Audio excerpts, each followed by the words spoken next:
আমি তোমাকে $10 লাখ দেব, শুধু তোমাকে আমার বিয়ে হতে হবে।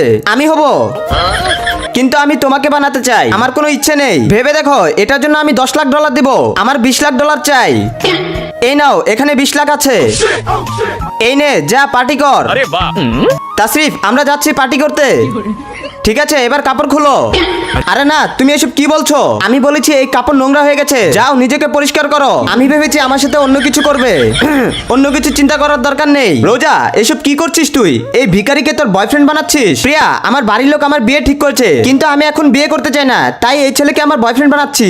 প্রিয়া, কালকে তোমাকে কাজবনে আসতে বলেছিলাম, তুমি আসোনি কেন? চলো এখন আমার সাথে কাজবনে যাবে। না, আমি যেতে পারবো না। আরে সালা, এটা আবার কে? আমি বলছি আমার সাথে চলো, না হলে কিন্তু এখন খারাপ কিছু। প্রিয়া, এখান থেকে যাবে না। শান্ত, এখান থেকে চলে যাও। তুমি টাকাকে ভালোবাসো নাকি মাকে? যদি মাকে ভালোবাসো তাহলে ভিডিওটিতে লাইক করে চ্যানেলটিকে সাবস্ক্রাইব করে দাও। আরে তাসরিফ বস, আপনি? আমি তো মজা করছিলাম, এক্ষুনি চলে যাচ্ছি।